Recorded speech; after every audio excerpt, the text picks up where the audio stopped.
आ चुके हैं हमारे नीट और जेईई एग्जामिनेशन की तैयारी के लिए जैसा कि हमने आपसे कहा था और आज हम बात करने वाले हैं रिडॉक्स रिएक्शन के अंदर कुछ इंपॉर्टेंट क्वेश्चन और उनके आंसर की उनको सॉल्व करने की। देखिए क्रैश कोर्स को हमने क्योंकि बहुत जल्दी खत्म करना होता है तो यहाँ पर हम कुछ ऐसा करेंगे कि प्रॉब्लम सॉल्व करते करते हम कंसेप्ट के बारे में जानने की बात करेंगे। क्योंकि इस वक्त के लेवल पे मैं यही मानता हूँ कि आप में से बच्चे कम से कम बेसिक बातों को जानते ही हैं कि ऑक्सीडेशन नंबर क्या होता है, कैसे निकाला जाता है, इसका आपको डेफिनेटली आइडिया होगा। हम आपको डिस्क्रिप्शन में भी लिंक देने वाले हैं, जो-जो टर्म यहाँ पर इस्तेमाल होंगी, उनके कौन-कौन से वीडियोज़ आप हमारे देख सकते हैं, वो भी हम आपको डिस्क्रिप्शन में लिंक देने वाले हैं। लेकिन आज हम प्रॉब्लम्स के साथ-साथ इन क्वेश्चंस को सॉल्व करेंगे और इनके बारे में हम जान लेंगे ताकि रिडॉक्स रिएक्शन हमारा अच्छे से तैयार हो जाएगा। ध्यान रखिएगा रिडॉक्स रिएक्शन चैप्टर के अंदर आपको ऑक्सीडेशन नंबर के बेसिस पे ऑक्सीडेशन नंबर निकालना, कुछ इंपॉर्टेंट प्रॉब्लम जो कि जनरली अलग से मेंशन नहीं होती, वो हम ही आपको बताएँगे कि ये है इम्पोर्टेंट प्रॉब्लम, इनको आपने करना है। उसके अलावा रिएक्शन, स्टोइचियोमेट्री, रिडॉक्स रिएक्शन के बेसिस पे उसपे प्रॉब्लम आती हैं, वो आपको सॉल्व करनी है। तो इस तरह से इन सभी बातों के बारे में जानते हुए अब हम यहाँ पे शुरुआत करते हैं और जानते हैं किस-किस तरह से कौन-कौन सी प्रॉब्लम है जो आप यहाँ पे सॉल्व कर सकते हैं। देखिए ये हमारे पास पहली प्रॉब्लम है। अब रिडॉक्स रिएक्शन एक बहुत आसान सा और स्कोरिंग सा टॉपिक। अब यहाँ पे आने वाली रिएक्शन KMnO4 और K2Cr2O7 की अगर होती हैं तो वो डी एंड एफ ब्लॉक के अंदर भी काउंट होती हैं। ऑक्सीडेशन नंबर की अगर प्रॉब्लम आती है वो कोऑर्डिनेशन कंपाउंड के अंदर भी काउंट होती हैं। यानी हमारा ये इकलौता चैप्टर कम से कम 2 और चैप्टर का हिस्सा है। तो यहाँ पर आज हम जो पढ़ रहे हैं वो इन 3 चैप्टर में से एक एक्सट्रैक्ट निकाला जा रहा है और पूरी उम्मीद है कि इसमें से ही आपसे वो क्वेश्चन पूछा जा सकता है। अब ज़रा ध्यान देंगे इस फर्स्ट क्वेश्चन पे। यहाँ पर आपको एक रिएक्शन दी गई है और इस रिएक्शन में आपसे पूछा गया है, बताइए x की वैल्यू क्या होगी? ये आपसे पूछा गया है।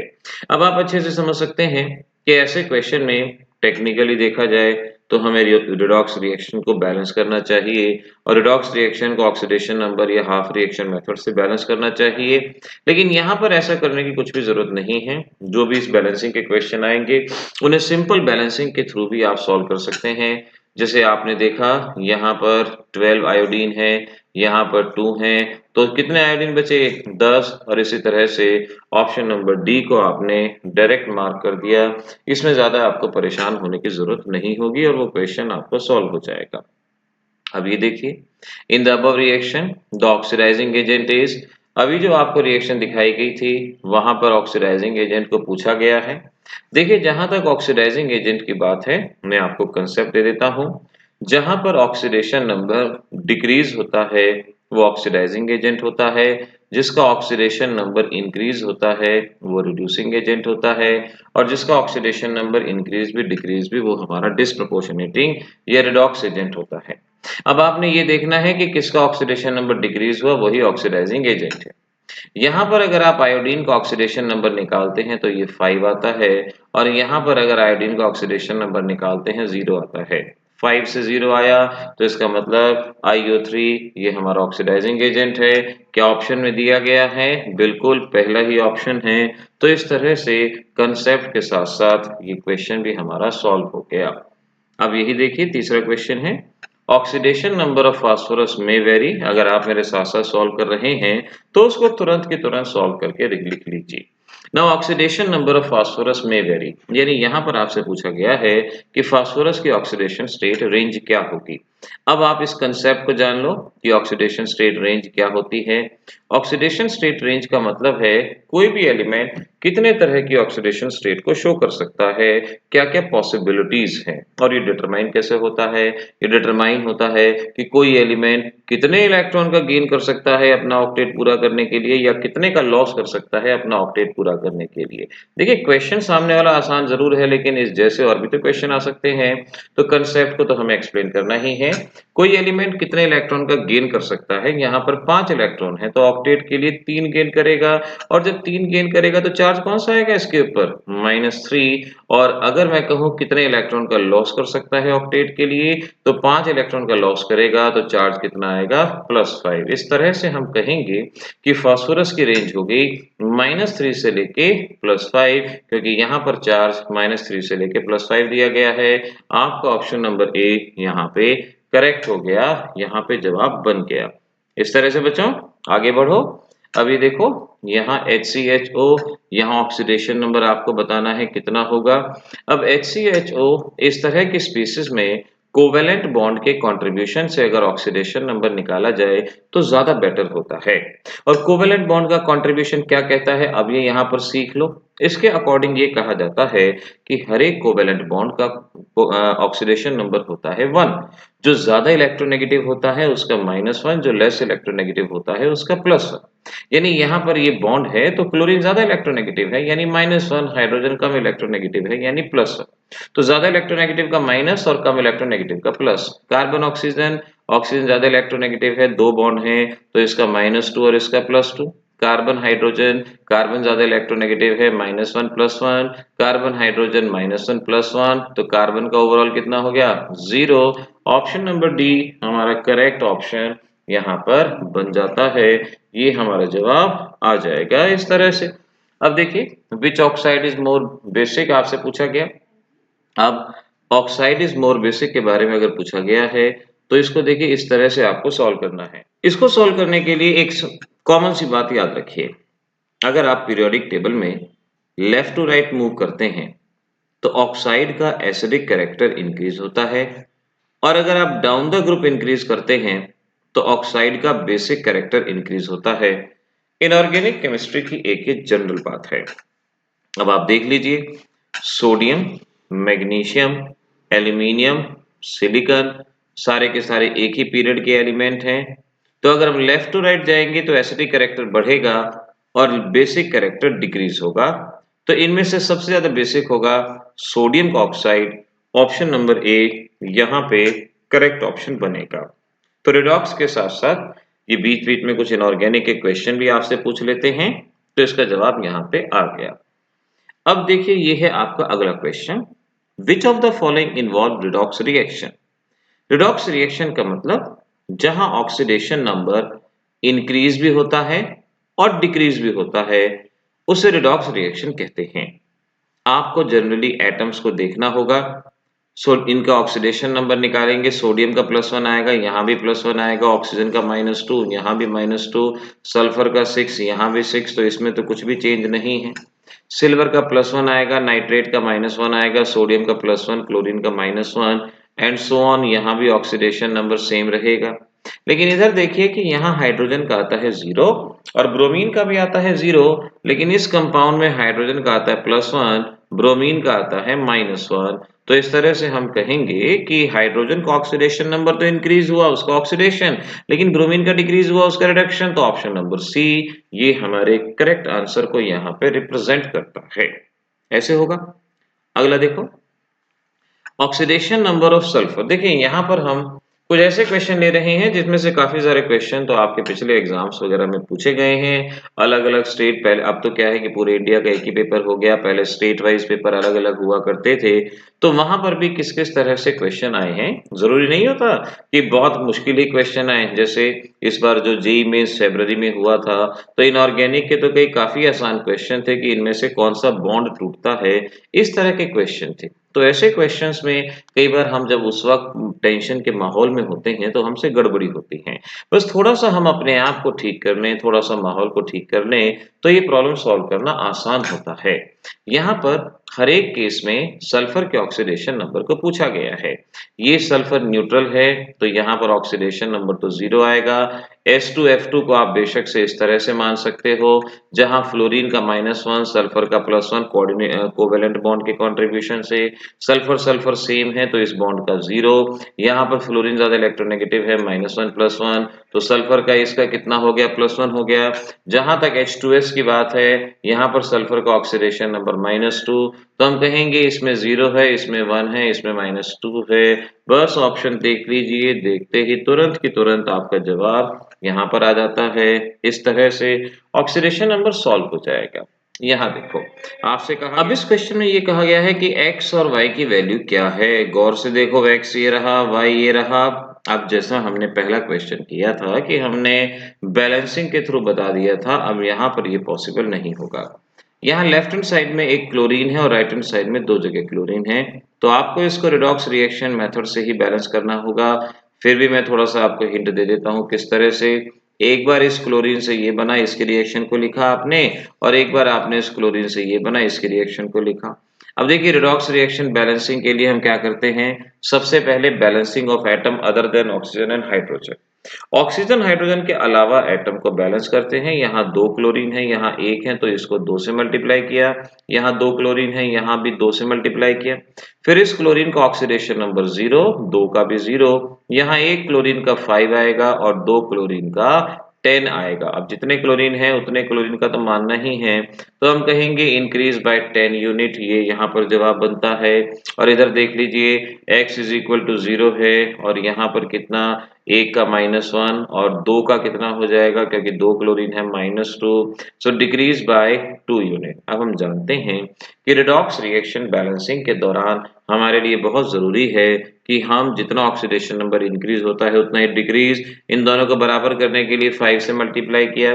जब आपने 5 से मल्टीप्लाई किया तो देखो क्या बनता है, 5 ये हो गया, Cl2 ये है, यानी 6 Cl2 हो गया आपके पास। ये है ट्वाइस ClO3 नेगेटिव है, और ये 5 से मल्टीप्लाई 10 Cl नेगेटिव। अब आपसे पूछा है Cl नेगेटिव के आगे कितना आ रहा है, 10, और Cl2 के आगे कितना आ रहा है, 6, तो 6 और 10 ये हमारे पास जवाब बनता है। और अगर आप इसको 2 से डिवाइड कर देते हैं तो यू कैन अंडरस्टैंड, 2 से डिवाइड किया 3 पे चला गया, ये ClO3 नेगेटिव हो गया, 5 Cl नेगेटिव, क्योंकि हमें यहाँ ClO3 नेगेटिव दिया गया है तो हम ClO3 नेगेटिव पे आ गए, तो ये x की वैल्यू 3 होगी और y की वैल्यू 5 होगी। इस तरह से ऑप्शन नंबर सी ये हमारा करेक्ट हो गया। तो ऐसे आपको इस टाइप की प्रॉब्लम के लिए प्रोसीड करना होगा। अब देखो ये है अगला, ऑक्सीडेशन स्टेट ऑफ क्रोमियम इन। यहाँ पर क्रोमियम का ऑक्सीडेशन नंबर एक कॉम्प्लेक्स का एग्जांपल दिया हुआ है, और कॉम्प्लेक्स के एग्जांपल में कुछ भी गड़बड़ नहीं, डायरेक्ट सॉल्व करना है। क्रोमियम को x माना, अगर आप मुझसे पहले सॉल्व कर रहे हो तो फटाफट सॉल्व करके आप कमेंट सेक्शन में जवाब दे दो। क्रोमियम का x हो गया, PPS3 का 0 into 3 हो गया, कार्बोनिल का 0 into 3 हो गया 0, तो x इज इक्वल टू 0 क्या है कहीं, ये रहा ZeRO 0, ये आपको यहाँ पर साथ के साथ दिया गया है। ये क्वेश्चन आपका सॉल्व। अब देखिए ये है अगला question, in the conversion of Br to BrO3 negative, the oxidation state of bromine changes for। एक ब्रोमीन का ऑक्सीडेशन नंबर कितना चेंज हो रहा है, Br2 BrO3 नेगेटिव। अब बैलेंसिंग ऑफ एटम, एक x 0, 2 का भी कितना हो गया 0, और यहाँ पर एक का कितना 5, 2 का कितना 10। लेकिन क्योंकि आपसे सिर्फ एक ब्रोमीन का ऑक्सीडेशन नंबर में चेंज पूछा है, तो पर ब्रोमीन ऑक्सीडेशन नंबर का चेंज 0 to 5 ऑप्शन नंबर ए बनता है। अगर आपसे ये पूछते कि इस पूरे प्रोसेस में ऑक्सीडेशन नंबर का कितना चेंज हुआ, तो आपका जवाब था 10 यूनिट, क्योंकि 2 ब्रोमीन थे। लेकिन यहाँ कहा है oxidation state of bromine, bromine मतलब एक ही एटम के बारे में यहाँ पर आपसे कहा गया है, तो उसके हिसाब से ही आपको जवाब देने की जरूरत है। अब देखिए ये आगे, तो oxidation number of manganese is +7 इन। अब +7 कहां पर है ये बताना है, मैग्नीज डाइऑक्साइड आप अच्छे से जानते हैं, MnO2 सॉल्व कर लो, x की वैल्यू 4 आ जाएगी। मैग्नीज क्लोराइड MnCl2 जनरली यहाँ भी वैल्यू 2 आ जाएगी। मैग्नीज सल्फेट MnSO4 यहाँ भी 2, और KMnO4 अगर आप मैग्नीज का ऑक्सीडेशन नंबर निकालेंगे, पोटेशियम 1 होता है, ये x होता है, और इस तरह से बच्चों ये आया 7। तो देखो इसी तरह से चैप्टर को पढ़ना बहुत जरूरी है, लेकिन सिर्फ और सिर्फ थ्योरी के बेसिस पे कंपटीशन को क्रैक करना पॉसिबल नहीं होता। हमारे लिए बार बार ऐसी प्रॉब्लम्स को सॉल्व करना होता है। कई बार प्रॉब्लम हमें आती है तो हम जवाब दे देते हैं, कई बार प्रॉब्लम हमें नहीं आती तो हम सॉल्यूशन देख के उसके जवाब को सीख सकते हैं। आपका कोई भी मेथड हो इनमें से सीखने का, बस मेथड होना चाहिए, काम होना चाहिए, आपको ये क्वेश्चन के आंसर अच्छे से आने चाहिए। अब जरा देखिए अगले क्वेश्चन के अंदर, in the conversion of K2Cr2O7 to K2Cr4, यहाँ पर क्रोमियम का oxidation number potassium 1 into 2, chromium 2x - 2 into 7, और ये सॉल्व करने 2 into 7, और ये सॉल्व करने के बाद ये 2 into 7 है, मैं इसको ठीक लिख दूं, कहीं कोई स्टूडेंट इसको गलत ना नोट कर ले, तो इसको मैं ठीक लिख देता हूं। सो -2 into 7 ये है, सॉल्व करके 2x = 12 ये आएगा, x = 6 आएगा। K2CrO4 के अंदर देख लो 1 into 2 chromium X minus 2 into 4 और यहाँ से जब आपने सॉल्व किया तो X is equal to 6 आपके पास यहाँ पर आएगा 6 आएगा ये। सो नाउ यहाँ पर अब आप इस बात का अंदाजा लगा सकते हैं कि ऑक्सीडेशन नंबर कितना जाएगा। अब एक क्रोमियम का था यहाँ पर कितना 6 और यहाँ भी एक क्रोमियम का कितना है 6 यानी रिमेन सेम ये जवाब, क्योंकि इसमें ये कहा है कि ऑक्सीडेशन नंबर ऑफ क्रोमियम, ये नहीं कहा कि overall oxidation number of chromium के बारे में कहा है, तो वो जवाब आप बिल्कुल इसी तरह से देंगे, ऐसे ही आंसर देना है आपको, ध्यान रखिएगा। Oxidation number of carbon in sucrose, बहुत सिंपल क्वेश्चन, बहुत सिंपल बट एक्सपेक्टेड क्वेश्चन उम्मीद होती है। कार्बन का ऑक्सीडेशन नंबर, कार्बन को x मान लिया 12x हो गया, हाइड्रोजन का 1 into 22, ऑक्सीजन का -2 into 11 is equal to 0, 12x is equal to 0 हो गया, x इज इक्वल टू कितना हो गया 0, x इज इक्वल टू 0। आप देख सकते हो ये +22 -22 0 हो जाएगा और इस तरह से आपका आंसर यहाँ पर आ गया। अगला अगेन ये भी इंपॉर्टेंट क्वेश्चन है, oxidation number of carbon in HCN and HNC। देखो ये होता है HCN ये और ये होता है HNC, फर्क है HNC में कोऑर्डिनेट बॉन्ड है। हमने अपने वीडियोस के अंदर आपको बता रखा है कि कोऑर्डिनेट बॉन्ड का ऑक्सीडेशन नंबर कैसे निकालते हैं। हमने कहा कि हम डिस्क्रिप्शन के अंदर रिक्वायर्ड वीडियो भी देने वाले हैं, तो इसीलिए थोड़ा सा ध्यान से इसको समझने की कोशिश कीजिएगा। पहले वाले में सिर्फ कोवेलेंट बॉन्ड है, ये +1 ये -1 क्योंकि कार्बन ज्यादा इलेक्ट्रोनेगेटिव, नाइट्रोजन कार्बन में से नाइट्रोजन ज्यादा इलेक्ट्रोनेगेटिव तो -3 और ये +3, तो कार्बन का कितना आ गया आपके पास +2 आ गया। तो यहाँ कार्बन का +2, अब इसमें अगले में देखिए हाइड्रोजन +1 नाइट्रोजन -1 क्योंकि नाइट्रोजन ज्यादा इलेक्ट्रोनेगेटिव है, दो कोवेलेंट बॉन्ड हैं तो this is -2 this is +2। Coordinate bond के बारे में अगर एक बात नहीं जानते हो तो अब जान लीजिएगा कि कोऑर्डिनेट बॉन्ड फॉर्मेशन के दौरान मोर इलेक्ट्रोनेगेटिव डोनर नहीं हो सकता। कोऑर्डिनेट बॉन्ड फॉर्मेशन के दौरान अगर मोर इलेक्ट्रोनेगेटिव डोनर है तो हम उसको नेग्लेक्ट करते हैं। नाइट्रोजन और कार्बन में से नाइट्रोजन है मोर इलेक्ट्रोनेगेटिव और ये डोनर की तरह बिहेव कर रहा है, जिसकी तरफ टेल होती है वो डोनर होता है, इसको नेग्लेक्ट करेंगे तो कार्बन का ऑक्सीडेशन नंबर 2 आएगा, ऑप्शन नंबर ए यहाँ पे करेक्ट माना जाएगा। इस तरह से ये क्वेश्चन सॉल्व होगा। अब देखिए अगला, कार्बन का कार्बन सब ऑक्साइड में, कार्बन सब ऑक्साइड का स्ट्रक्चर बच्चों इस तरह से होता है, ये है, बस कोवेलेंट बॉन्ड के अकॉर्डिंग सॉल्व करो तो आप देखोगे ऑक्सीजन ज्यादा इलेक्ट्रोनेगेटिव -2 +2, कार्बन कार्बन सेम 0 0 हो गया और इसका भी 0, कार्बन ऑक्सीजन -2 +2, तो हम कहते हैं कि एक कार्बन का +2 दूसरे का +2 एक का 0, बट ये तो ऑप्शन में है ही नहीं। अच्छा ऑप्शन में नहीं है ना, अब क्या करो एवरेज निकालो। कैसे, 3 कार्बन का ऑक्सीडेशन नंबर मिला के कितना हो रहा है +4 हो रहा है, तो एक का कितना होगा 4/3, क्या ये ऑप्शन में है? अरे ये रहा, पकड़ लिया हमने 4/3, तो ये हमारा करेक्ट आंसर यहाँ पे बन जाएगा। ऐसे करेंगे। अब देखिए चलते हैं हमारे अगले क्वेश्चन पे, बहुत बहुत ज्यादा फेमस क्वेश्चन रहा है ये CaOCl2 जिसको ब्लीचिंग पाउडर भी कहा जाता है। दोनों क्लोरीन के ऑक्सीडेशन नंबर के बारे में पूछा गया है। ये है ब्लीचिंग पाउडर का स्ट्रक्चर, आपको स्ट्रक्चर याद रखना होगा। कोवेलेंट बॉन्ड के मेथड से ही करेंगे, जो ये कहता है कि ज्यादा इलेक्ट्रोनेगेटिव का कंट्रीब्यूशन -1 कम का +1। ऑक्सीजन और क्लोरीन, ऑक्सीजन का -1 क्लोरीन का +1 क्योंकि ऑक्सीजन सेकंड इलेक्ट्रोनेगेटिव है। अगर नहीं जानते तो याद रखना fluorine oxygen nitrogen chlorine carbon hydrogen, electronegativity का एक शॉर्ट ऑर्डर हमें याद रहना चाहिए। ऑक्सीजन और कैल्शियम, ऑक्सीजन ज्यादा इलेक्ट्रोनेगेटिव है तो ये -1 +1, क्लोरीन और कैल्शियम, क्लोरीन ज्यादा इलेक्ट्रोनेगेटिव है -1 +1, तो एक क्लोरीन का +1 एक क्लोरीन का -1, यानी ऑप्शंस में अगर आप देखो तो बात बनती है, ये बिल्कुल ठीक होता है। अगला देखिए 17th question, Na2S2O3, again one of the very famous question, sodium thiosulphate. Sodium thiosulphate का स्ट्रक्चर यही है और ये क्वेश्चन भी सॉल्व होगा आपके कोवेलेंट कोऑर्डिनेट बॉन्ड के मेथड से। देखो कैसे करेंगे हम, ये है सल्फर, ये है डबल बॉन्ड और ये है ONA। बस हर एक कोवेलेंट कोऑर्डिनेट बॉन्ड को देखते जाओ। +1 -1 इलेक्ट्रोनेगेटिविटी है, ऑक्सीजन सल्फर -1 +1, डबल बॉन्ड है तो -2 +2, सिंगल बॉन्ड है तो -1 +1 -1 +1।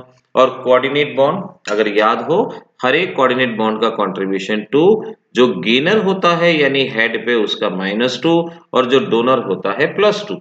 यहाँ सल्फर में सल्फर गेनर है ये वाला, तो इसका -2 और इसका +2। बस अब नीचे वाले सल्फर में काउंट कर लो। यहाँ पर +1 तो एक ये आया था, +2 ये आया, प्लस ये हो गया, तो इस सल्फर का है -2, दूसरे सल्फर का है +6। ये रहा आपका जवाब। ऑप्शन नंबर सी ने तुरंत आपका जवाब दे दिया और ये आपका एक इम्पोर्टेंट क्वेश्चन यहाँ पर बन गया। ऐसे ही अब चलिए नेक्स्ट क्वेश्चन की तरफ। In the reaction MnO4 negative X Mn+2 oxide of X X can be. यहाँ पर X क्या हो सकता है आपसे पूछा गया। एक याद रखने का क्वेश्चन है कि MnO4 एक ऑक्सीडाइजिंग एजेंट है, वो ऑक्सीडाइज करता है। अब ऑक्साइड C2O4 ये तो आपका CO2 में बदलता है, H2S आपका सल्फर में बदलता है और Fe+2 आपका Fe+3 के अंदर बदलता है। लेकिन यहाँ पर कहा है आपसे ऑक्साइड, अब C2O4 जो अपने आप में था उसमें ऑक्सीजन कहीं भी ऐड नहीं हो रहा, ये तो पहले वाले से कम ही हो रहा है। सल्फर के साथ भी कोई ऑक्सीजन ऐड नहीं होता, आयरन भी +3 में चेंज होता है। So we can say none of these, ये यहाँ पर जवाब बनेगा none of these.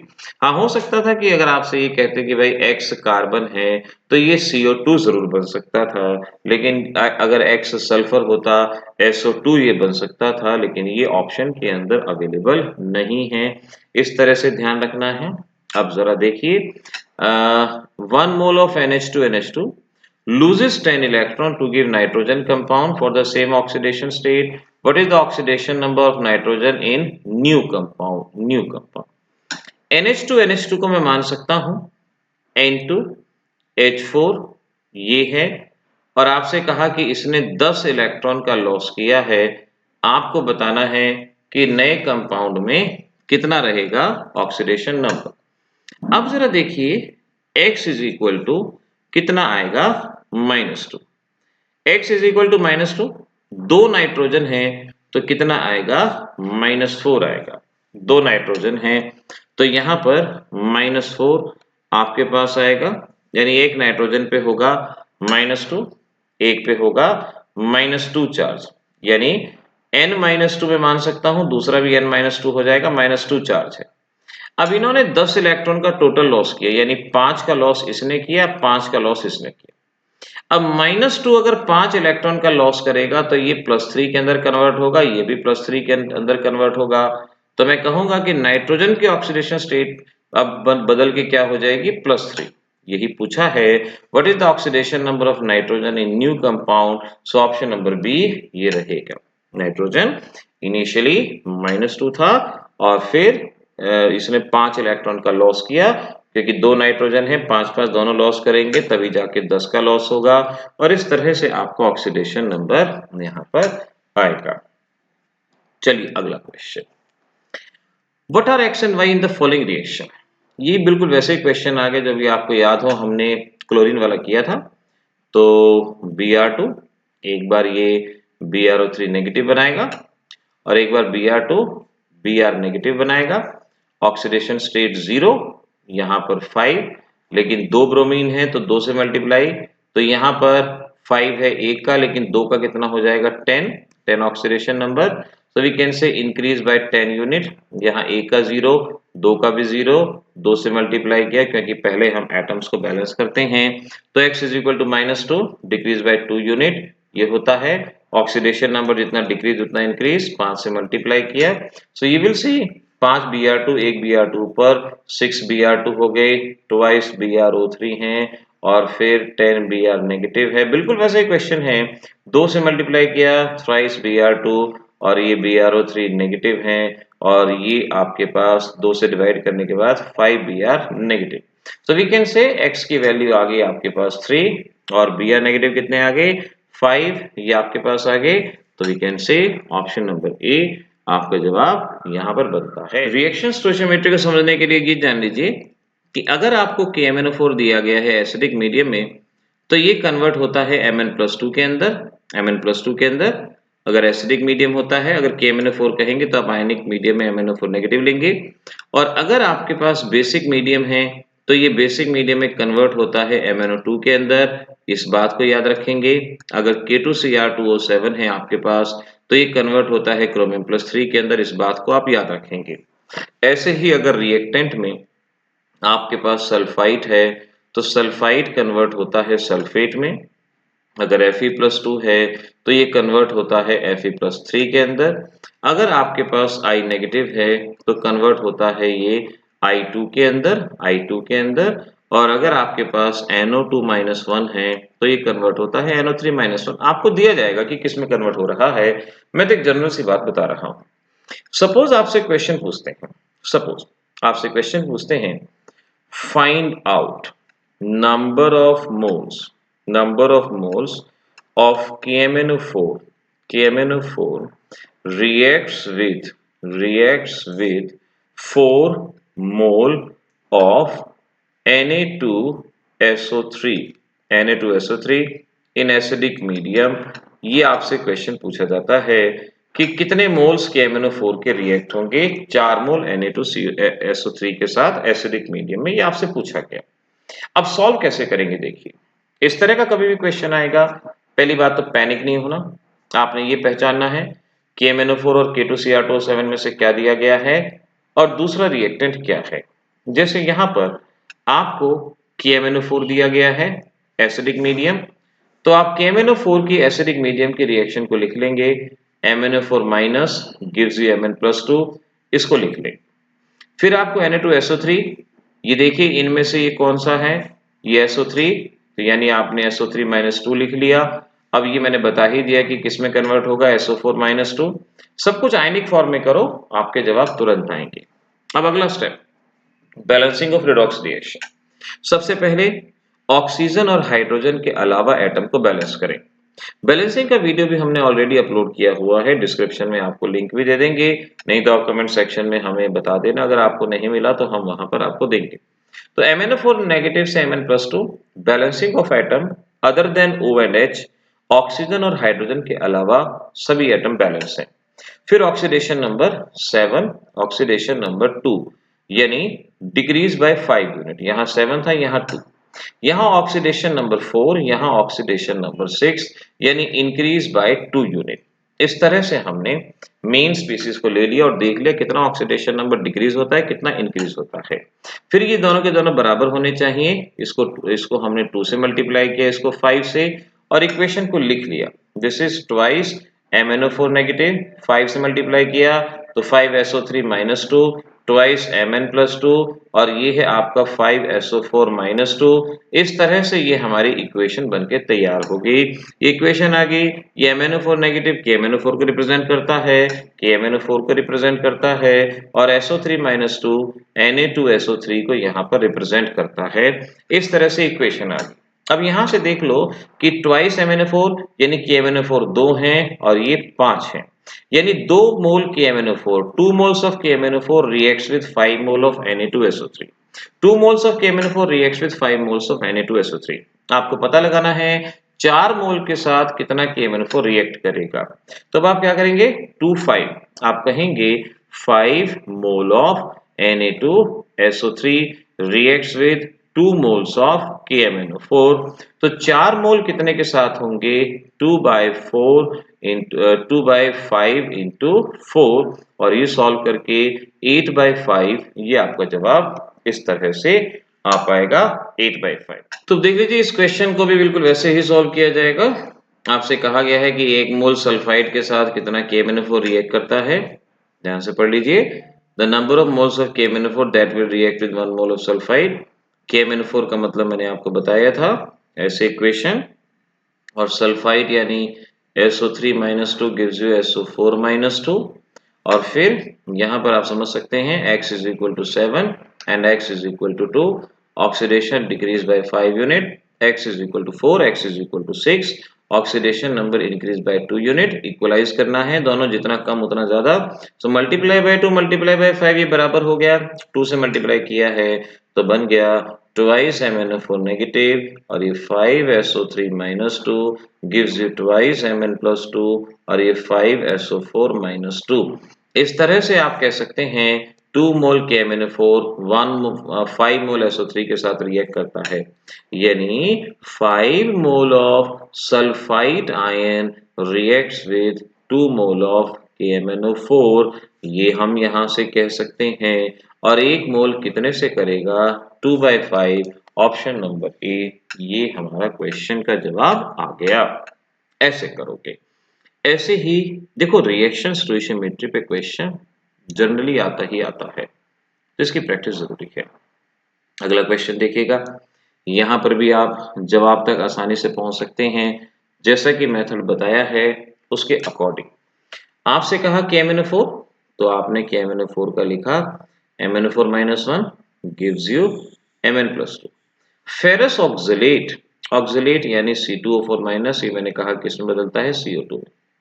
See the change in oxidation number, सबसे पहले balancing of atom other than oxygen and hydrogen. Oxygen और हाइड्रोजन के अलावा सभी एटम पहली रिएक्शन में बैलेंस है, लेकिन दूसरी में यहाँ 2 कार्बन। X की वैल्यू 7, X की value 2, so we can say oxidation number decreased by 5 unit. यहाँ देखिए जरा, 2x minus 2 into 4 is equal to minus 2, 2x is equal to 6, x is equal to 3। एक कार्बन का ऑक्सीडेशन नंबर 3, लेकिन 2 carbon तो कितना मानेंगे, 6। यहाँ एक कार्बन का 4 आएगा, 2 कार्बन का कितना मानेंगे, 8 आएगा, इस तरह से। तो हम यहाँ पर इस बात को ऐसे मान लेते हैं, ऐसे मान लेते हैं कि यहाँ पर कार्बन का total oxidation number left hand side में 6 है और राइट हैंड साइड में 8 है, ये हम यहाँ पर मान लेते हैं ऐसे। तो चेंज कितने का हुआ, 2 का। इक्वलाइज बराबर होना चाहिए, मल्टीप्लाई बाय 2 मल्टीप्लाई बाय 5। तो इस तरह से जब आपने ऐड किया तो मालूम पड़ा twice MnO4 negative 5C2O4 minus 2 gives you twice Mn plus 2 और 10 CO2 ये आया। यानी 2 मोल MnO4 के साथ 5 मोल ऑक्सलेट रिएक्ट करता है। तो आपको पता लगाना है 1 मोल फेरस ऑक्सलेट के साथ ये कितना रिएक्ट करेगा। तो आप कह सकते हैं with 5 mole of oxalate, with 5 moles of oxalate the amount of KMnO4 reacts with how much, it is 2 mole of KMnO4 और 1 मोल के साथ कितना रिएक्ट करेगा, 2/5। ऑप्शन नंबर जरा ध्यान से चेक कर लीजिए, आपका ऑप्शन यहाँ से आ ही जाएगा। क्या बता पाएंगे आपका जवाब यहाँ पर क्या रहा है, ध्यान से चेक कीजिए। This is option number 2/5, that is a. Option number A आपका जवाब यहाँ पर बन रहा है। इस तरह से आपके क्वेश्चन बच्चों सॉल्व होंगे। तो रिडॉक्स रिएक्शन में जिस भी तरह की प्रॉब्लम आ सकती है वो सभी प्रॉब्लम अब आप यहाँ पर जान चुके हो, उसको सॉल्व कर चुके हो। लेकिन जरूरी है कि हर चैप्टर को इसी तरह से सॉल्व करो। चैप्टर वाइज प्लेलिस्ट आपके यूट्यूब चैनल पे दी गई है, आप उस प्लेलिस्ट से जाके चैप्टर के कंटेंट को समझ सकते हैं। अगर आपको कंटेंट समझने में मुश्किल है, लेकिन अगर न्यूमेरिकल सॉल्व कर रहे हैं, प्रॉब्लम सॉल्व कर रहे हैं, तो रोज करते जाइए हमारे साथ, ऐसे ही मिलते रहेंगे और आपके जेईई नीट एग्जाम की तैयारी हम करवाते रहेंगे। मिलेंगे अगली क्लास में, तब तक के लिए ऑल द बेस्ट।